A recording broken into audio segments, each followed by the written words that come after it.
കോട്ടണിൽ വരുന്ന സൽവാർ സെറ്റിൻ്റെ കളക്ഷനാണ് ഈ വീഡിയോയിൽ നമ്മൾ കാണുന്നത്. നമുക്ക് നല്ല സോഫ്റ്റ് ആയിട്ടുള്ള ഫാബ്രിക്കാണ്. അതുപോലെ തന്നെ പ്രിൻറ്റ് വരുമ്പോൾ കുഞ്ഞു കുഞ്ഞു പ്രിൻ്റാണ് വരുന്നത്. അതിൽ ഫുൾ എംബ്രോയ്ഡറി പോയിട്ടുണ്ട്. പിന്നെ യോക്കിലേക്ക് വരുമ്പോൾ ഹക്കോബ ഫാബ്രിക് സെപ്പറേറ്റ് കൊടുത്ത് അതിൽ പ്രിൻറ്റും ക്രോഷ്യയുടെ ലേസുമാണ് വരുന്നത്. ബോട്ടം വരുമ്പം സെയിം കളർ ടോണിൽ പ്ലെയിൻ കോട്ടൺ ബോട്ടം.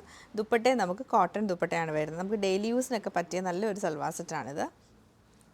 ഇങ്ങനെ നമുക്ക് പ്രിൻറ്റഡ് ആയിട്ടുള്ള ദുപ്പട്ടയാണ്. കോട്ടൺ ആകുമ്പോൾ നമുക്ക് നോർമലി അറിയാം നല്ല നീളവും വീതിയും വരും. ഇങ്ങനെയാണ് വന്നേക്കുന്നത്. സെൻറ്ററിൽ നമുക്ക് പ്രിൻറ്റും രണ്ട് സൈഡിൽ പ്ലെയിനും പിന്നെ ഫുൾ പ്രിൻറ്റഡ് ആയിട്ട് വന്ന് ക്രോഷ്യയുടെ ലേസാണ് കൊടുത്തേക്കുന്നത്.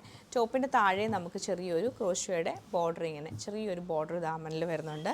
ഇങ്ങനെയാണ് ഓവറോൾ ഇതിൻ്റെ പാറ്റേൺ വരുന്നത്. കളേഴ്സ് അവൈലബിൾ ആയിട്ടുള്ളത് ഗ്രീൻ ഉണ്ട്, പിന്നെ നമുക്ക് നല്ലൊരു ഓറഞ്ച് കളറുണ്ട്, പിന്നെ ലാവൻഡർ തന്നെ ഡാർക്ക് ഒരു ഷെയ്ഡും വരുന്നുണ്ട്. 4 കളേഴ്സിലാണ് വന്നേക്കുന്നത്. അപ്പോൾ ഡീറ്റെയിൽ ആയിട്ട് കണ്ടുനോക്കാം.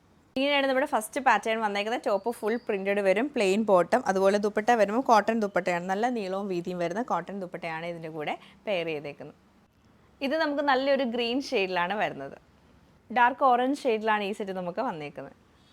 നമ്മൾ ലാസ്റ്റ് കാണുന്ന ഷെയ്ഡ് നമുക്ക് നല്ലൊരു ഡാർക്ക് ലാവൻഡർ ടോണിൽ വന്നിട്ട് കോട്ടൺ ബോട്ടം കോട്ടൺ ദുപ്പട്ടയാണ് പെയർ ചെയ്തേക്കുന്നത്.